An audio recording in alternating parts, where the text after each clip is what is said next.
Hello there and welcome back to my workshop.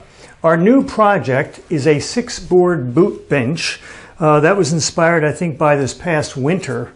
For years and years, Jonine and I, when we come home with our snowy boots, have needed something to sit on by our doorway so that we could pull our boots off and something to store them in.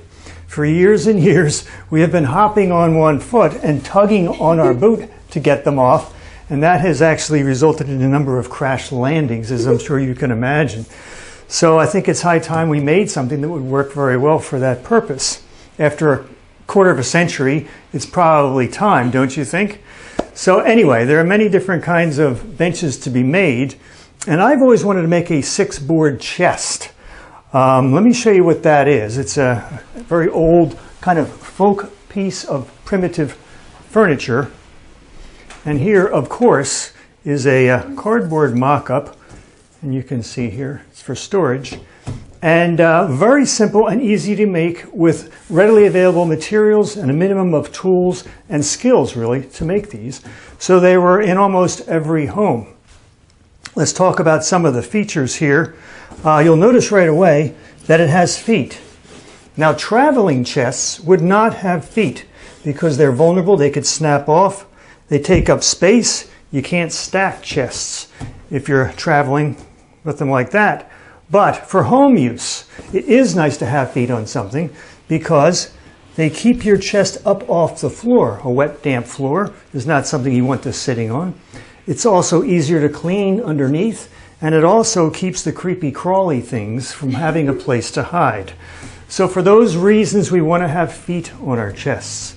Normally, you would have to attach the feet on your chest, but look at this design here. The feet are actually part of the sides, integral to the sides. And all you do is extend the side and make a little cutout, and what you have are feet. Really, really clever and very, very simple to do. Now let's talk about some of the other features. Normally this could be easily made from one wide board that was long enough. You could cut it into 6 pieces. 4 sides, a bottom, and a top. Nail it together, and there you go. So one thing we do have to consider here, and this makes it kind of unique, is that these feet, in order to be strong, the grain has to be going this way on the board. Otherwise, if the grain was going this way, they would snap off pretty quickly just in daily use. So the grain's going this way on this side of the board, or on the chest. On this side, the grain's going this way. And that's classic cross-grain construction. That's something you usually want to avoid. Because as you probably know, boards expand and contract with humidity changes. So in the summertime, when it's humid, this board would expand quite a bit this way, but not much this way. The expansion occurs across the grain. So you have a lot of expansion over here, but on this board, remember the grain's going this way, very little change in size. So what happens is if you had this glued together or dovetailed together, this joint would split after a couple seasons and fall apart. And you don't want that. But it's not glued together, it's nailed together, and that's what makes all the difference. The nails are just flexible enough that with the seasonal changes in humidity, this board can expand and contract, and the nails will actually absorb some of that movement. And instead of lasting a few seasons, chests like this can last a couple centuries. So pretty neat, very easy to do. Now, this is a small one. We need a small one in our entryway. And it's going to be used for seating as much as it is going to be used for storage. So what I thought was, how do I make this more seat-like up here? And here's what I came up with.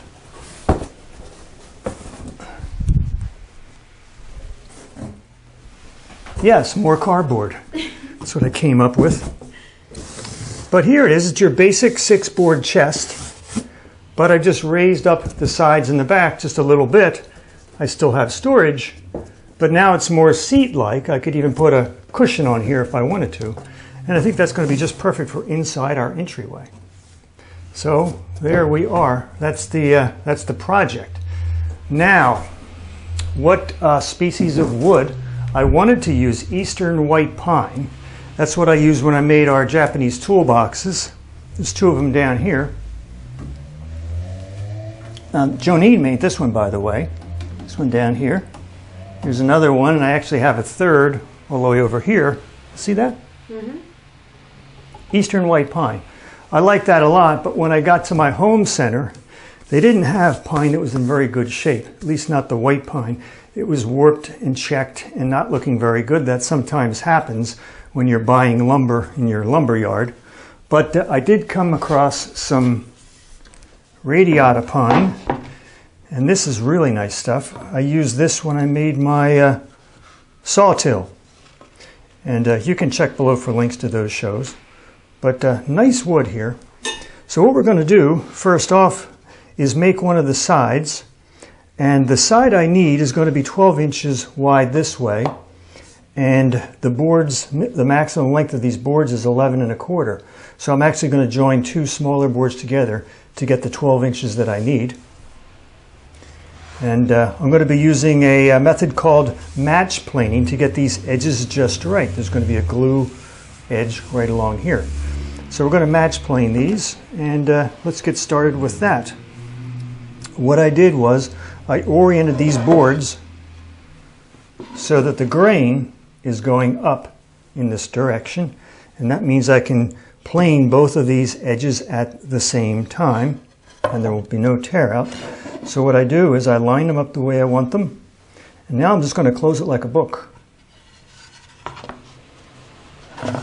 and match them like that, set them on edge, and now all I need to do is clamp them up nicely.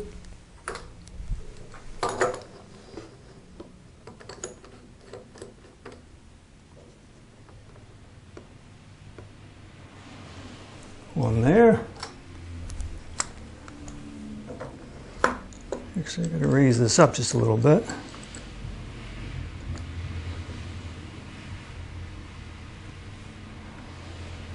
It's better there. Let me raise this up.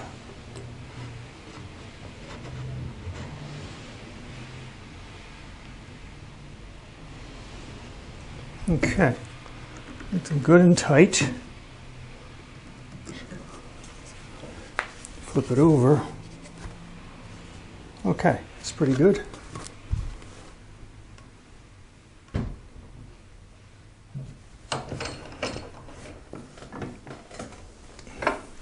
Okay, now I'm going to plane both of these edges at the same time. And it's very important that this edge is nice and straight this way so that you get a good glue joint. So what I'm going to do, first of all, I'm going to use my number 5 plane and just even this up just a little bit here.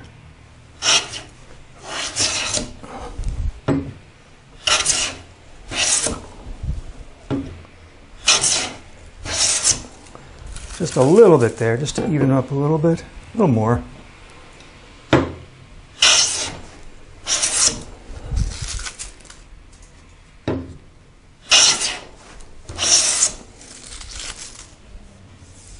Okay, that's pretty good. Now, I want a little bit of a hollow in here because when I use my joiner plane, I want it to reference high spots here and here and bring those down to the low spot here. If it's humped this way, what happens is I'll just follow that curve and it'll never get straight. So I'm going to put a little bit of a hollow in here again with my number 5, and then we'll switch to our joiner.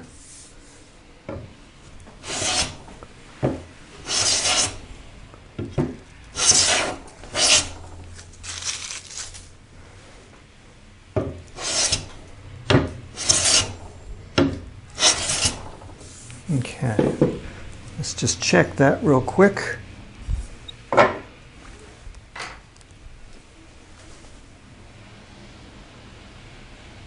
Yep, I can see. It's just a very, very almost microscopic hollow right in here. Now I'm going to switch to my joiner and get these perfect, hopefully.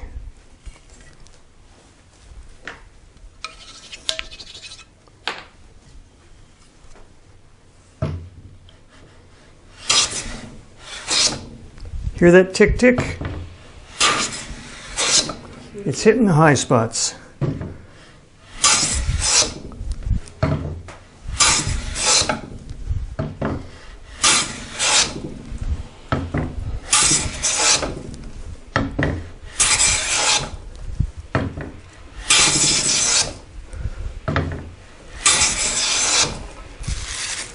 Okay, it feels good there. I can feel that scraping. That's a good sign. And it is straight across. So that's in great shape there for joinery. Happy about that. Now, typically when you're planing the edge of a board, you want the edge to be perfectly square with the face. But when you're match planing like this, that's not all that important. I'm going to have a look at this and see. And yes, pretty typical with me. It's not exactly 90 degrees, but it's close. But the thing is, when you fold them like I did, when you unfold them and join them, they become complementary angles. So if you're a degree or two off, they cancel each other out and you get a perfectly good joint when you put them together. And let me show you that here.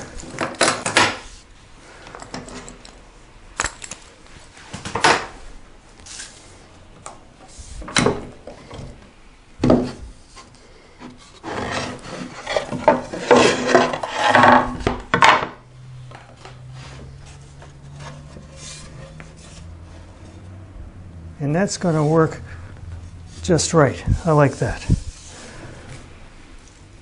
Okay. Now, let's glue this up.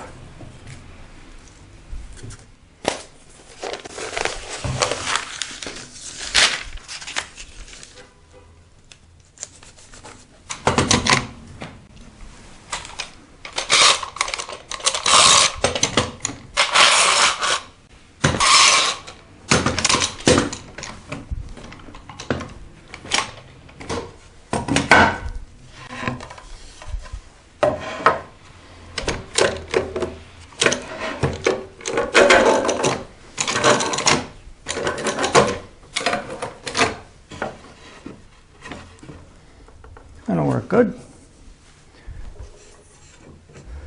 Now, because this is a, is my mic on? Yes. Okay.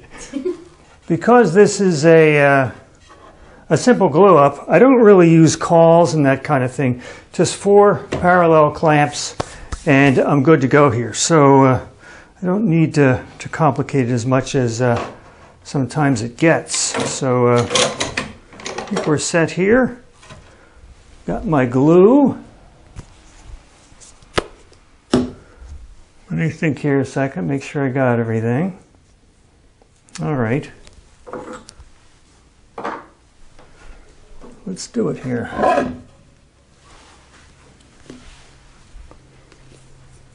Paintbrush? Papers? Paintbrush? Oh, good.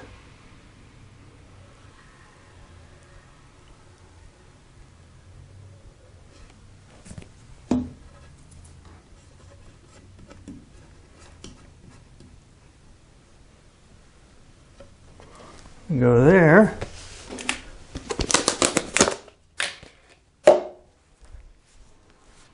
What would I do without yogurt containers?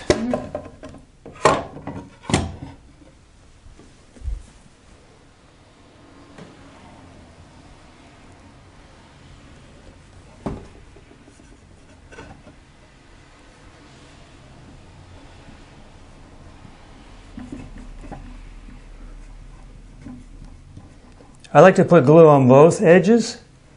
Some people think it's unnecessary. I think it is. Okay.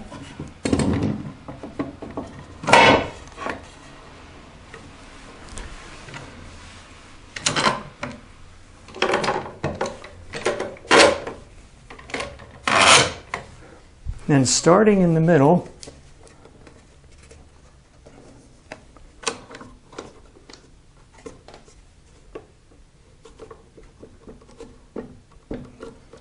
good there.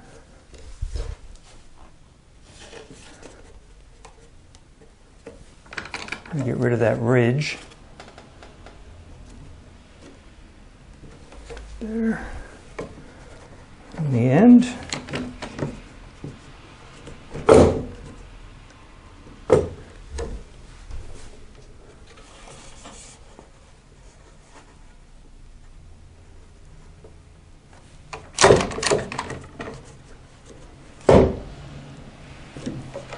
Good there, still good there, still good there. All right.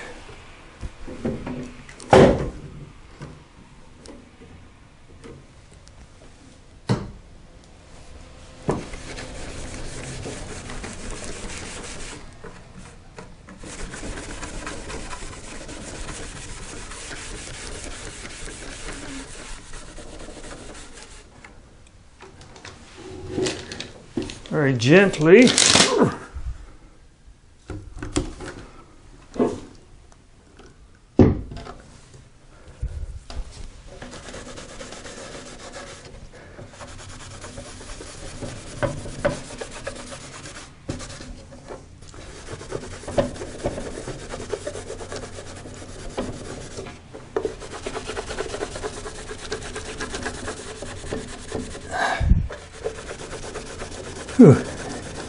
Whatever slight ridge we have here, I will simply card scrape out.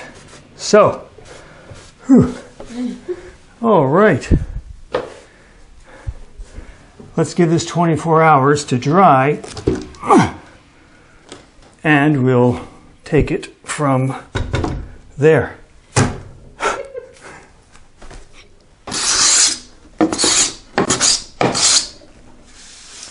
Okay, finishing up on our edge joint here with my cabinet scraper.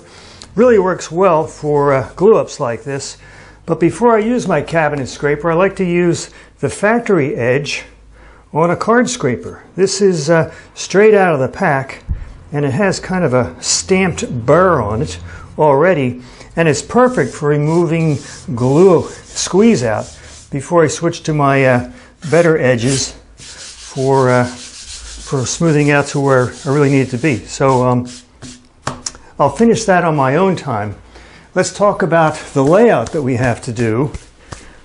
Here is the end piece that we're going to be working on next, and I've made these marks along here to show the end grain on the front and the back boards. You can see there's cutouts here for those boards to fit in. They're not just nailed onto the edges here. They actually are inset, and that's a nice thing to do, but it's going to require that to be cut out. Now we have to lay out also this arc up in here, and this arc comes around to here and lands at a point at 1.5 inches from this edge. So it's horizontal from here to here. And I thought that was a good idea, but after looking at it, I don't like that flat part. It's too horizontal for too long. So I shortened it up, and I'll show you this one I made. This one, the arc lands at 3/4 of an inch. So only a mere 3/4 of an inch is horizontal right here. The rest is part of the arc. So that's one change. We'll get around to that. And then the other thing we need to do is to lay out our cutout here for our feet. Now I just made this quick triangular one here, but there's all sorts of styles that you can use. Here's one I made. This is a half circle. I like that a lot. It's very shaker looking, but I really like this one here. And this is 2 cyma curves. It's a very traditional kind of layout, and that's the one I've picked. I really like that a lot, and very easy to lay out, so we'll get around to that. So for now, let's get started on our other board. We've got a board all ready to go.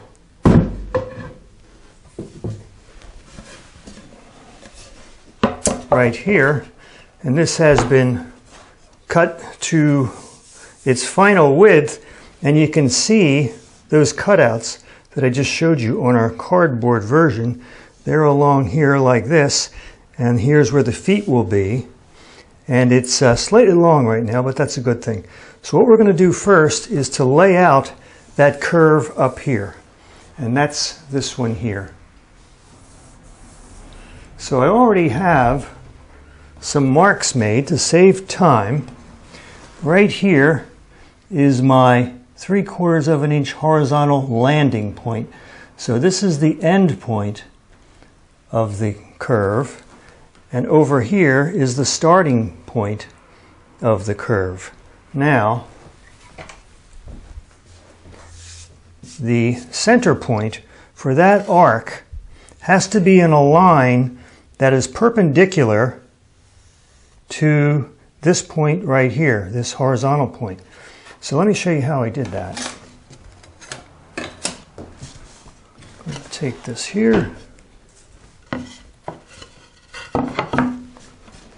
I need this board here for laying out.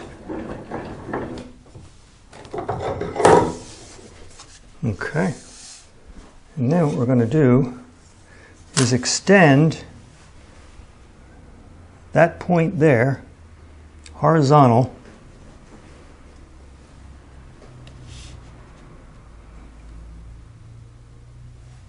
up onto this board here, where we're going to be doing our work with our compass. So that line is in line with this line here. Then what I'm going to do is get my compass. Now our center point for this arc is somewhere along this line here.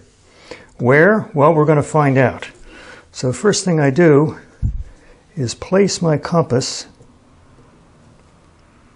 at my starting point and draw a line out here. And then I set it at my ending point over here and draw another line so they intersect. And then what I'm going to do is just change my compass to a smaller distance, somewhat arbitrarily, and make another line here, and another line here. Now, if I connect those intersecting arcs like that, where it crosses my parallel line is my center point. This point right here will be a point in common with the arc that goes from my starting point all the way to my landing point right over here. So what I do now is set this for that distance. It might take me a moment.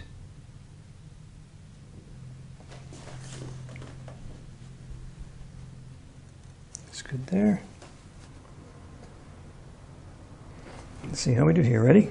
Mm-hmm. I'm going to start here and go out.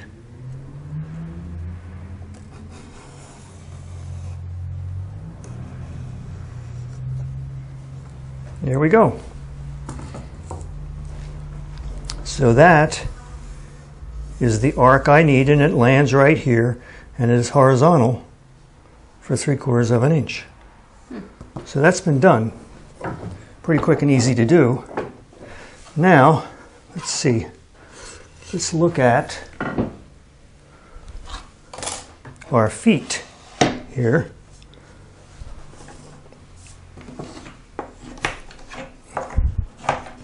And lay those out. Now here is where we need to make our cyma curves. And I'm going to lay those out.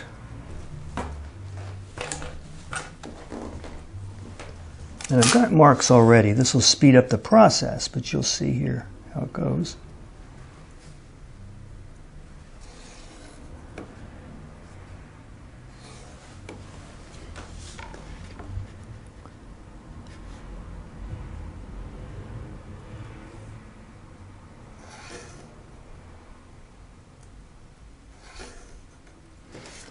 Now, those are the lines that my cyma curve is going to be on.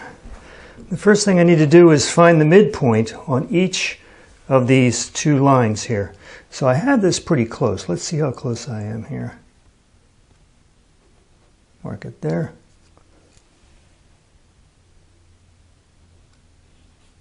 Wow, that's right on. I'm going to go with that.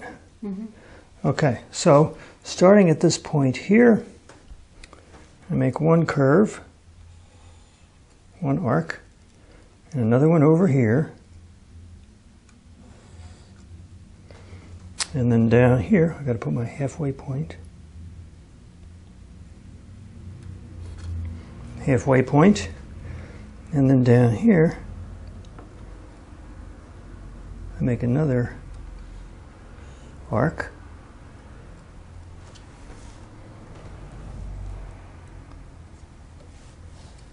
Hope you can see this. Now, all I need to do is place this one here and mark this one and mark this one.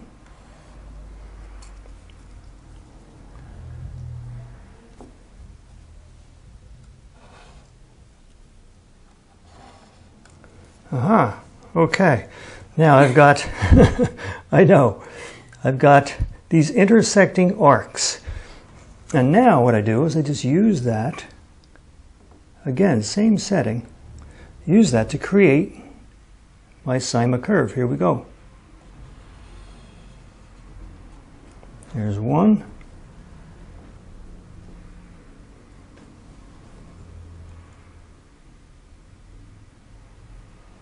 Oops, what am I doing here? Wrong one, sorry.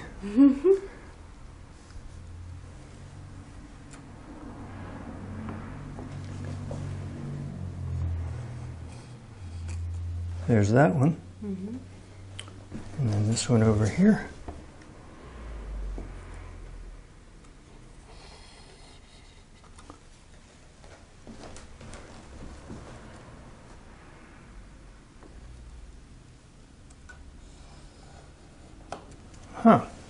So now you can see the Cyma curve, and I'll just erase these lines here a little bit so you can see better what we're doing.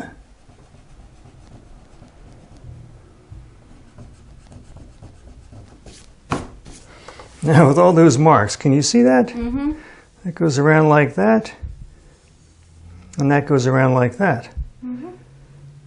So the only other marks I need to make are on the other side of this board. There's going to be a dado that runs along here.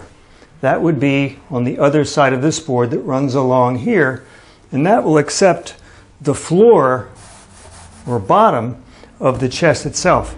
So there'll be a 1/4 inch dado along here, and I'll lay that out, and we'll chop that out next time. So I know a lot of layout here, and a little time consuming and not as exciting as all the sawdust making, but I wanted you to see the layout process here.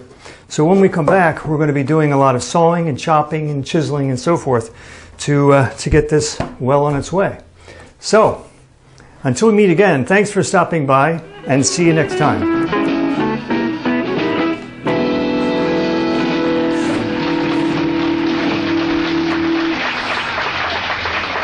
Wasn't that great?